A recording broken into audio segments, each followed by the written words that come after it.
ಹೇ sparkles, ನಮಸ್ಕಾರ. ಇವತ್ತು ನನಗೆ ತುಂಬ ಸ್ಪೆಷಲ್ ದಿನ. ಯಾಕಂದರೆ ಬೇರೆ ಬೇರೆ ಕಾಲೇಜಸ್ಗೆ ಹೋಗಿ ನಾನು ನಮ್ಮ ಕಾಲೇಜು ಕಲ್ಚರಲ್ ಫೆಸ್ಟ್ಗೆ ಇನ್ವಿಟೇಷನ್ ಕೊಡಬೇಕಿತ್ತು. ರೋಡೆಲ್ಲ ಹೇಳ್ತಿತ್ತು ಮನಸ್ಸನ್ನ ಶಾಂತವಾಗಿ ಹಿಡ್ಕೊ, ಎಲ್ಲೂ ಪ್ಯಾನಿಕ್ ಆಗಬೇಡ ಅಂತ. ರೋಡಲ್ಲೂ ಫುಲ್ ಅದೇ ಯೋಚನೆ ಮಾಡಿಕೊಂಡು ನಾನು ಬಸ್ ಹತ್ತಿದೆ.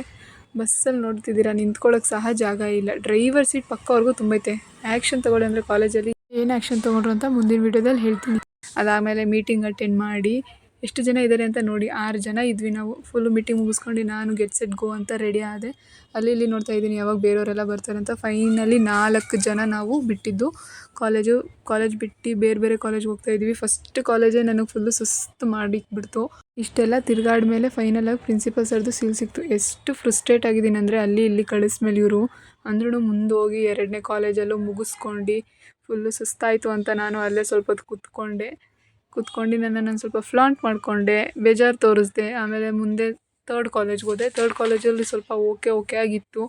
ಅಷ್ಟರಲ್ಲಿ ಮಧ್ಯಾಹ್ನ ಆಗೋಗಿತ್ತು ಅಂತ ಹೊಟ್ಟೆ ಹಸಿತಿದ್ದು ಎಲ್ರಿಗೂ, ನಮ್ಮ 4 ಜನಕ್ಕೆ. ಅದಕ್ಕೆ ನಾವು ಒಂದು ರೆಸ್ಟೋರೆಂಟ್ಗೆ ಹೋಗ್ಬಿಟ್ಟು ಊಟ ತಿಂದ್ವಿ. ನಾನು ನಾರ್ತ್ ಮೀಲ್ ಆರ್ಡ್ರ್ ಮಾಡಿದ್ದೆ, ಬೇರೆ 3 ಜನ ಸೌತ್ ಮೀಲ್ ಆರ್ಡ್ರ್ ಮಾಡಿದರು. ತಿಂದು ಹೊಟ್ಟೆ ಫುಲ್ ಮಾಡ್ಕೊಂಡು ನೆಕ್ಸ್ಟ್ ಮುಂದುವರಿತಾ 4ನೇ ಕಾಲೇಜ್ಗೆ ಹೋದೆ. ಅಲ್ಲಿ ಲಿಫ್ಟ್ ಇತ್ತು ಅಂತ ಖುಷಿ ಆಗೋಯ್ತು ನನಗೆ. ಆಮೇಲೆ ಗಣೇಶ ಸಿಕ್ಕಿದ್ರು ಅಂತ ಅವ್ರಿಗೂ ಹಾಯ್ ಮಾಡಿದೆ. ಅದು ಮುಗಿಸ್ಕೊಂಡು 5ನೇ ಕಾಲೇಜ್ ಮುಗಿಸ್ದೆ. ಫೈನಲಾಗಿ ನಮ್ಮದು ಇವತ್ತು 5 ಟಾರ್ಗೆಟ್ ಇಟ್ಕೊಂಡಿದ್ದು ಕಂಪ್ಲೀಟ್ ಆಯಿತು ಅಂತ ಖುಷಿ ನೋಡ್ತಿದ್ದೀರಾ ನನ್ನ ಮುಖದಲ್ಲಿ. ಇಷ್ಟೇ ಅಲ್ಲದೆ ಮೇಲಿಂದ ಕೆಳಗೆ ನನ್ನ ನೋಡಿಬಿಟ್ರೆ ಅನಿಸ್ತಿದೆ. ಅಷ್ಟು ಟಯರ್ಡಾಗಿ, ಅಷ್ಟು ಟ್ಯಾನ್ ಕಾಣಿಸ್ತಿದೆ ನನ್ನ ಮುಖದಲ್ಲಿ. ಫುಲ್ಲು ಸುಸ್ತಾಯಿತು ಅಂತ ನಾನು ಕ್ಲಾಸಲ್ಲಿ ಮಲಗಿದ್ದೀನಿ. ಎಲ್ಲರೂ ಕ್ಲಾಸ್ ಕೇಳ್ತಿದ್ರೆ ನಾನು ಮಲ್ಕೊಂಡಿದ್ದೆ. ಆಮೇಲೆ ಕ್ಲಾಸ್ ಮುಗಿದ ಮೇಲೆ ನನ್ನ ಫ್ರೆಂಡ್ಸಿಗೆ ಏನಾಯಿತು ಅಂತ ಹೇಳ್ತಿದ್ದೆ. ಆ ಬ್ಲಾಕು ಈ ಬ್ಲಾಕು. ನಮ್ಮ ಪ್ರಿನ್ಸಿಪಲ್ ಸರ್ ಒಂದು ಬ್ಲಾಕಲ್ಲಿದ್ದರು, ಅವ್ರ ಡಿಪಾರ್ಟ್ಮೆಂಟ್ ಎಲ್ಲ ಫುಲ್ ಇನ್ನೊಂದು ಬ್ಲಾಕಲ್ಲಿತ್ತು ಅಂತ ಹೇಳ್ತಾ ಇದ್ದೆ. ಫಸ್ಟ್ ಕಾಲೇಜ್ ಎಕ್ಸ್ಪೀರಿಯೆನ್ಸ್ ಅದು. ಆಮೇಲೆ ಬಂದೆ, ಕಂಪ್ಯೂಟರ್ ಕ್ಲಾಸಲ್ಲಿ ನೋಡ್ತಿದ್ದೀನಿ ಎಲ್ಲೂ ಸೀಟ್ ಇಲ್ಲ ಅಂತ ಮನೆಗೆ ವಾಪಸ್ ಹೊರಟೆ. ಅಲ್ಲೋಗ್ಮೇಲೆ ನನ್ನ 2 ಬೇಬೀಸು, ಇದು ಮತ್ತು ನನ್ನ ಚಿಕ್ಕು, ಇಬ್ಬರು ಫೇಸ್ ಟು ಫೇಸ್ ಇದ್ದರು. ಯಾರೂ ಮಾತಾಡ್ತಿಲ್ಲ ನೋಡ್ತಿದ್ದೀರಾ.